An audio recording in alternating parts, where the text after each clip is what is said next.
মাছের ডিমের একটা অপূর্ব রেসিপি আজ আপনাদের সঙ্গে শেয়ার করব। স্বাদে গন্ধে অতুলনীয়। অনেকেই কিন্তু মাছের ডিম আঁচটে গন্ধ করার জন্য খেতে চান না, কিন্তু সকল টিপস সহ আজকে আপনাদের সঙ্গে একটা রেসিপি শেয়ার করছি। কিভাবে আপনি এই রেসিপিটা তৈরি করলে মাছের ডিমের আঁচটে গন্ধ করবে না বা গায়ে ছিটে আসবে না। এখানে নিয়েছি আমি সিলভার কাপ মাছের ডিম, দিয়ে দিলাম বেসন, কাঁচামরিচ কুচি, মিহি করে কুচানো পেঁয়াজ, দিয়ে দিলাম গরম মশলা গুঁড়া, চিলি ফ্লেক্স, দিয়ে দেবো স্বাদ অনুযায়ী লবণ আর হলুদের গুঁড়া। আর এখানে দিব একদম ফ্রেশ আদা রসুন বাটা। অবশ্যই আদা রসুন বাটাটা ফ্রেশ নেওয়ার চেষ্টা করবেন, তাহলে ফ্লেভারটা অনেক ভালো আসবে। এখানে আমি নিয়েছি সিলভার কাপ মাছের ডিম। এই মাছের ডিমটা একটু কালচে হয় অন্য মাছের চাইতে। আপনি যে কোনো মাছের ডিম এখানে ব্যবহার করতে পারেন। মাছের ডিমটা হাত দিয়ে খুব ভালো করে মিশিয়ে নিব। আর অতিরিক্ত যে এখানে পর্দার মতো আছে এগুলো কিন্তু বেছে আমি ফেলে দিব। চাইলে আপনি রাখতে পারেন, তবে ফেলে দিলেই বেশি ভালো হয়, জিনিসটা একদম স্মুথ হবে। এই মাছের ডিমে একটা উপকরণ ব্যবহার করলে এটার আর আস্তে গন্ধ করবে না, সেটা হচ্ছে লেবু। অবশ্যই এখানে লেবু ব্যবহার করার চেষ্টা করবেন, তাহলে এটার আর আস্তে গন্ধ করবে না। আমি এখানে এক ফালি লেবু চিপে রসটা নিয়ে নিলাম। এখন সব কিছু খুব ভালো করে একসঙ্গে আমি মিশিয়ে নিব। এটা গরম গরম ভাতের সঙ্গে খেতে কিন্তু অনেক মজা লাগে। এখানে আমি দিয়ে দিব এখন ভেজে রাখা পেঁয়াজের বেরেস্তা।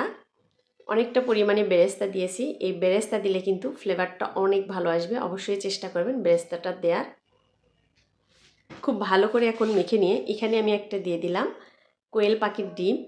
আপনি চাইলে এখানে যে কোনো ডিমের সাদা অংশ ব্যবহার করতে পারেন, সেটাই ভালো হয়। আমি কুসুম সহই দিয়ে দিলাম, চাইলে আপনি কুসুম সহও ব্যবহার করতে পারেন। আমার কাছে মনে হয়েছে বেসনটা একটু কম হয়েছে, আর একটু বেসন দিয়ে দিলাম, আর সামান্য একটু লবণ ব্যালেন্স করার জন্য দিয়ে দিলাম।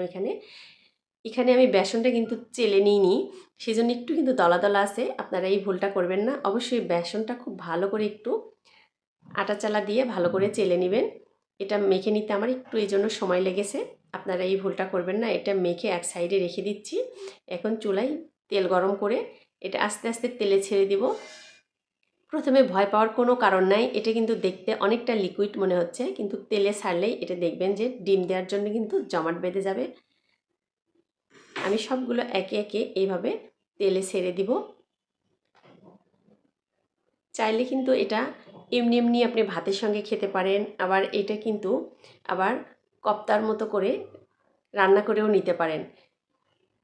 রোজার সময় ইফতারিতে যদি এইরকম একটা রেসিপি থাকে, যে কেউ কিন্তু খুব মজা করে খাবে। একবার এইভাবে ট্রাই করে দেখতে পারেন। এক পিঠ যখন খুব ভালো করে হয়ে যাবে, তখন আমি আরেক পিঠ উল্টিয়ে দিব। যারা নতুন বন্ধুরা আমার চ্যানেলে প্রথম আসছেন, তাদেরকে স্বাগতম। তবে সবার কাছে অনুরোধ রইল, ভিডিওতে প্রথমেই কিন্তু একটা লাইক দিয়ে দিবেন, আর কমেন্ট করতে ভুলবেন না। আর যারা পুরাতন বন্ধুরা আছেন, তারা তো সবসময় আমার পাশেই আছেন। কমেন্ট করে জানাবেন আমার আজকের রেসিপিটা আপনাদের কাছে কেমন লেগেছে। আমি সবগুলো এখন কিন্তু তেল থেকে উঠিয়ে নিব। ডিমের কুসুম সহ দেওয়ার জন্য তেলটা একটু ফেনা ফেনা হয়েছে। একদম কাছ থেকে দেখিয়ে দিচ্ছি, দেখেন কত সুন্দর হয়েছে। বাকি যেগুলো ছিল আমি সবগুলোই এইভাবে একে একে কিন্তু ভেজে উঠিয়ে রাখবো। এটা ভাজতে খুব বেশি কিন্তু সময় লাগে না, দেখেন গায়ে কিন্তু ছিটেও আসছে না। তবে যারা নতুন রাঁধুনি, একটু সাবধানে এগুলো দিয়ে দিবেন। আমি এটা সাদা তেলে ভেজে নিয়েছি। আপনি চাইলে এটা সরিষার তেলেও ভেজে নিতে পারেন, তাহলে ফ্লেভারটাও অনেক ভালো আসবে।